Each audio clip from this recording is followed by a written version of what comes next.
जय हिंद मित्रांनो, एक्झाम जागरवर तुम्हा सर्वांचं पुन्हा एकदा स्वागत आहे. मित्रांनो, आजच्या चालू घडामोडीच्या सत्रात आपण नुकत्याच घडलेल्या घटनांवर आधारित MCQची प्रॅक्टिस करणार आहोत. यातील एक एक प्रश्न अत्यंत महत्त्वाचा आहे. त्यासाठी व्हिडिओ शेवटपर्यंत पहा व आपल्या मित्रांसोबत सुद्धा शेअर करा, जेणेकरून येणाऱ्या एक्झाममध्ये त्यांना सुद्धा याचा फायदा होईल. चला तर आपण आजच्या सत्राला सुरुवात करूया. पहिला प्रश्न पहा. Men's world athletes of the year या पुरस्काराने कोणाला सन्मानित करण्यात आले? या प्रश्नाचं उत्तर आहे पर्याय क्रमांक 1 म्हणजेच आर्मंड डुप्लांटिस यांना 2025च्या men's world athletes of the year या पुरस्काराने सन्मानित करण्यात आलं. आर्मंड डुप्लांटिस यांच्याविषयी आपण याआधी सुद्धा माहिती पाहिली होती. ते कोणत्या खेळाशी संबंधित आहेत? तर ते पोल वॉल्ट या खेळाशी संबंधित आहेत. आणि ते कोणत्या देशाचे खेळाडू आहेत असं जर आपल्याला विचारलं तर ते स्वीडन या देशाचे आहेत.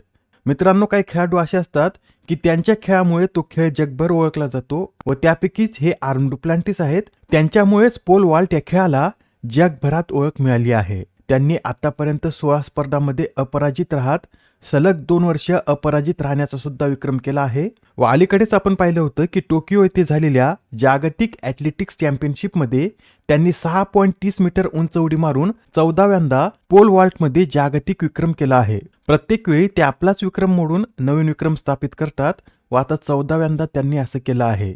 त्यांनी 2020 व 2024च्या ऑलिम्पिकमध्ये सुवर्णपदक सुद्धा पटकावलं होतं व आता त्यांना world athletes of the year हा पुरस्कार कितव्यांदा मिळाला? तर हा पुरस्कार त्यांनी आता 3ऱ्यांदा जिंकला आहे. याआधी 2020 आणि 2022 मध्ये सुद्धा त्यांना हा पुरस्कार मिळाला होता व 3ऱ्यांदा त्यांनी हा पुरस्कार पटकावला आहे. बरं, हाच पुरस्कार महिलांमध्ये कोणाला देण्यात आला? तर यंदाचा women's world athlete of the year हा पुरस्कार सिडनी मॅकलॉफ्लिन लेवरोन यांना देण्यात आला आहे. त्या कोणत्या देशाच्या आहेत? तर त्या अमेरिकेच्या असून त्या एक धावपटू आहेत. आणि त्यांच्याविषयी अधिक सांगायचं झालं तर टोकियो येथे झालेल्या 20व्या जागतिक ॲथलेटिक्स चॅम्पियनशिपमध्ये त्यांनी 40 वर्षांहून अधिक जुना एक विक्रम मोडला व तो विक्रम कोणता? तर त्यांनी 400 मीटर स्पर्धा ही 47.78 सेकंदाच्या विक्रमी वेळेसह जिंकत नवीन विक्रम आपल्या नावावर केला आहे. यासच त्या 400 मीटर फ्लॅट आणि 400 मीटर अडथळा शर्यतीत जागतिक विजेतेपद जिंकणाऱ्या इतिहासातील पहिल्याच खेळाडू देखील आहेत. ठीक आहे, एवढे पॉईंट तुमच्या लक्षात आले असतील. तर आता हा प्रश्न पहा. भारतातील पहिल्या स्वदेशी वैमानिक प्रशिक्षक विमानाचं नाव काय? तर आता भारताने वैमानिकांना प्रशिक्षण देण्यासाठी एक विमान तयार केलं असून त्या विमानाचं नाव काय? तर हंस 3NG असं त्या विमानाचं नाव आहे. काय? तर हंस 3NG असं त्या विमानाचं नाव आहे. व नुकतंच आता केंद्रीय विज्ञान आणि तंत्रज्ञान राज्यमंत्री डॉक्टर जितेंद्र सिंह यांनी बँगलोर येथे या विमानाचं उद्घाटन केलं. मित्रांनो, पुढील 15-20 वर्षात भारताला जवळपास 30,000 वैमानिकांची आवश्यकता असणार आहे व या वैमानिकांना प्रशिक्षण देण्यासाठी एक विमान सुद्धा लागेल. आणि भारत सध्या इतर देशाकडून असे विमान विकत घेतो, पण या हंसा 3 मुळे भारत आत्मनिर्भर बनणार आहे. आणि मित्रांनो, या विमानाबरोबरच जितेंद्र सिंह यांनी नवमेट या प्रणालीचं सुद्धा उद्घाटन केलं. ही नवी मेट प्रणाली सुरक्षित लँडिंग आणि टेक ऑफसाठी आवश्यक असलेले रिअल टाइम दृश्यमानता आणि हवामान मापदंड प्रदान करण्याचं कार्य करेल. आता हा प्रश्न पहा. भारतातील पहिल्या खाजगी नेव्हिगेशन सेंटरचं उद्घाटन कोणत्या राज्यात करण्यात आले? तर आता भारतातील पहिल्या खाजगी नेव्हिगेशन सेंटरचं उद्घाटन केरळ या राज्यामध्ये करण्यात आलं. या नेव्हिगेशन सेंटरचं उद्घाटन इस्रोचे अध्यक्ष व्ही नारायण यांनी केरळमधील तिरुअनंतपुरम येथील किन्फ्रा पार्क येथे केले. हे navigation centre Anant centre of excellence for navigation या नावानं ओळखलं जाईल व याची स्थापना कोणत्या कंपनीने केली? तर अनंत टेक्नॉलॉजीज लिमिटेड या एरोस्पेस आणि संरक्षण कंपनीने या नेव्हिगेशन सेंटरची स्थापना केली. या सेंटरचा उद्देश काय? तर भारतात स्वदेशी नेव्हिगेशन तंत्रज्ञान विकसित करणे हे या सेंटरचं उद्दिष्ट आहे. याआधी ज्या काही प्रथम घटना घडल्या आहेत त्या सुद्धा आपण एकदा रिवाइज करून घेऊया. भारतातील पहिल्या आधुनिक नदी टर्मिनलचं उद्घाटन गुवाहाटी येथे करण्यात आलं. भारतातील पहिल्या आदिवासी स्वातंत्र्य सैनिकांच्या डिजिटल संग्रहालयाचं उद्घाटन छत्तीसगड. भारतातील पहिली multilane free flow tolling Gujarat. QR आधारित डिजिटल हाऊस ॲड्रेस सिस्टीम सुरू करणारे पहिलं शहर इंदोर. पहिल्या UPI सक्षम बँकेची स्थापना बेंगलोर. भारतातील पहिले ग्रीन डेटा सेंटर गाझियाबाद. तर भारताच्या पहिल्या कृषी ड्रोन स्वदेशीकरण केंद्राचं उद्घाटन हे चेन्नई या शहरात करण्यात आलं. Next question. नुकत्याच पार पडलेल्या सुलतान आझलन शाह कपचं विजेतेपद कोणी पटकावले?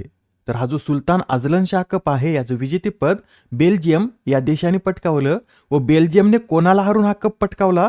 तर बेल्जियमने भारताला हरून या स्पर्धेचं विजेतेपद पटकावलं आहे. बेल्जियमने भारताला 1-0 असा हरवत पहिल्यांदाच हा कप जिंकला. बरं, यंदाची या स्पर्धेची कितवी आवृत्ती होती?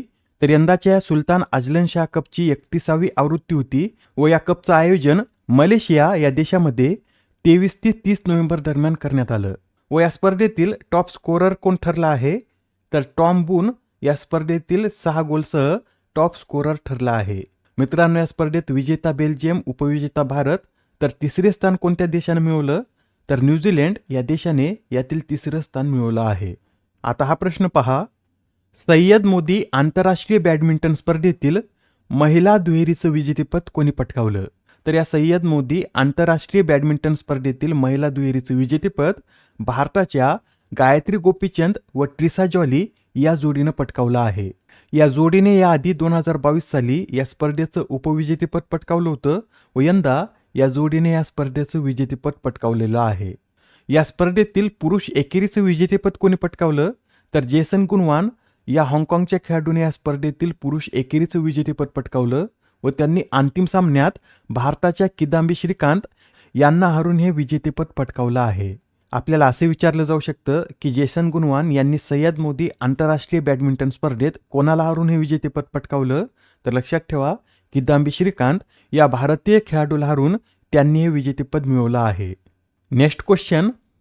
बिहार विधानसभेच्या अध्यक्षपदी कोणाची निवड करण्यात आली? अलीकडेच आपण पाहिलं होतं की बिहार विधानसभेच्या निवडणुका पार पडल्यात. नितीश कुमार हे पुन्हा एकदा मुख्यमंत्री बनलेत. आता या प्रश्नात काय विचारलं? तर बिहार विधानसभेच्या अध्यक्षपदी कोणाची निवड करण्यात आली? या प्रश्नाचं उत्तर आहे पर्याय क्रमांक 1 म्हणजेच प्रेम कुमार यांची बिहार विधानसभेच्या अध्यक्षपदी निवड करण्यात आली. प्रेम कुमार हे बीजेपीचे नेते असून ते बिहारमधून 9 वेळा आमदार म्हणून निवडून आले आहेत व त्यांनाच आता 18व्या बिहार विधानसभेचे अध्यक्ष म्हणून निवडण्यात आलं. ते कोणत्या मतदारसंघातून निवडून आलेत असं सुद्धा आपल्याला विचारलं जाऊ शकतं. तर गयाजी टाउन या मतदारसंघातून ते सलग आता 9व्यांदा विजयी झालेले आहेत. पहिल्यांदा ते 1990 मध्ये या मतदारसंघातून निवडून आले होते व तेव्हापासून ते याच मतदारसंघातून निवडून येत आहेत व सलग 9व्यांदा आता ते याच मतदारसंघातून निवडून आले आहेत. बरं, बिहारच्या विधानसभेत एकूण किती जागा आहेत? तर बिहारच्या विधानसभेत एकूण 243 जागा आहेत व यंदा बीजेपीने सर्वाधिक 89 जागा जिंकल्यात. आणि नितीश कुमार यांच्या जदयू पक्षाने किती जागा जिंकल्यात? तर या पक्षाने 85 जागा जिंकल्यात व नितीश कुमार यांनी बिहारचे मुख्यमंत्री म्हणून 10व्यांदा शपथ घेतली. बरं, बिहारमध्ये आता एनडीएची सत्ता आहे, तर यामध्ये कोणकोणत्या पक्षांचा समावेश होतो? तर बीजेपी, जेडीयू, एलजेपी, एचएएम आणि आरएलएम या पक्षाचा यात समावेश होतो. व एनडीएने या निवडणुकीत बिहारमध्ये 243 पैकी 202 जागावर विजय मिळवला आहे. पुढील प्रश्न पहा काय म्हणतो. अलीकडेच भारतीय संशोधकांनी जेम्स वेब टेलिस्कोप वापरून एक आकाशगंगा शोधली असून त्या आकाशगंगेला काय नाव दिलं हेच आपल्याला सांगायचंय. या प्रश्नाचं उत्तर आहे पर्याय क्रमांक 3 म्हणजेच त्या आकाशगंगेला अलकनंदा असं नाव देण्यात आलं. ही जी आकाशगंगा आहे ही आपल्यापासून 12 अब्ज प्रकाश वर्ष अंतरावर आहे. आणि या संशोधनाचं नेतृत्व कोणी केलं? तर PhD विद्यार्थिनी राशी जैन यांनी या संशोधनाचं नेतृत्व केलं आहे. आणि या आकाशगंगेला हे जे अलकनंदा नाव आहे हे हिमालयात असलेल्या अलकनंदा या नदीवरून देण्यात आलं. पुढील प्रश्न पहा. ऑक्सफर्ड युनिव्हर्सिटीने 2025 साठी कोणता शब्द वर्ड ऑफ द इयर म्हणून घोषित केला? तर आता ऑक्सफर्ड युनिव्हर्सिटीद्वारे रेजबेट हा शब्द 2025 साठीचा वर्ड ऑफ द इयर म्हणून घोषित करण्यात आला आहे. बरं, रेजबेट म्हणजे काय? तर अशी ऑनलाईन सामग्री जी जाणून बुजून लोकांमध्ये क्रोध, आक्रोश भावना भडकवण्यासाठी किंवा भांडण विवाद निर्माण करण्यासाठी तयार केली जाते. हे दर्शवण्यासाठी रेजबेट हा शब्द वापरला जातो व यंदा ऑक्सफर्ड युनिव्हर्सिटीने या शब्दाची वर्ड ऑफ द इयर म्हणून निवड केली आहे. आजच्या सत्रामधील शेवटचा प्रश्न पहा. दरवर्षी जागतिक मृदा दिवस कधी साजरा केला जातो? तर हा जो जागतिक मृदा दिवस आहे हा दरवर्षी 5 डिसेंबर रोजी साजरा केला जातो व हा दिवस पहिल्यांदा कधी साजरा करण्यात आला? तर 2014 साली हा दिवस पहिल्यांदा साजरा करण्यात आला. यंदाची या दिनाची थीम सुद्धा नोट करून घ्या. Healthy soils for healthy cities अशी या वेळेसची या दिनाची थीम आहे. मित्रांनो, या आधीच्या सत्रामध्ये तुमच्यासाठीचा प्रश्न होता इप्पी सोहळ्यात सर्वोत्कृष्ट दिग्दर्शकाचा सिल्वर पिकॉक पुरस्कार पटकावणारे पहिले मराठी दिग्दर्शक कोण? या प्रश्नाचं उत्तर आहे पर्याय क्रमांक 1 म्हणजे संतोष डावकर हे सिल्वर पिकॉक पुरस्कार पटकावणारे पहिले मराठी दिग्दर्शक ठरले आहेत. त्यांना कोणत्या चित्रपटासाठी हा पुरस्कार मिळाला? तर गोंधळ या चित्रपटासाठी त्यांना हा पुरस्कार मिळाला आहे. या पुरस्काराचं स्वरूप काय? तर यामध्ये 15 लाख रुपये रोख पारितोषिक, रजत मयूर आणि प्रमाणपत्र देण्यात येतं. आजच्या सत्रामधील तुमच्यासाठीचा प्रश्न पहा. नागपूर विद्यापीठाच्या पहिल्या महिला कुलगुरू कोण बनल्या आहेत? आता या प्रश्नाचं उत्तर कमेंटमध्ये देण्याचा प्रयत्न करा. उत्तर चुकलं तरी काय हरकत नाही, कारण ज्यावेळेस तुम्हाला या प्रश्नाचं योग्य उत्तर माहीत होतं त्यावेळेस हा प्रश्न तुमच्या दीर्घकाळापर्यंत लक्षात राहतो. तर आता पुढच्या सत्रात पुन्हा भेटूया. धन्यवाद.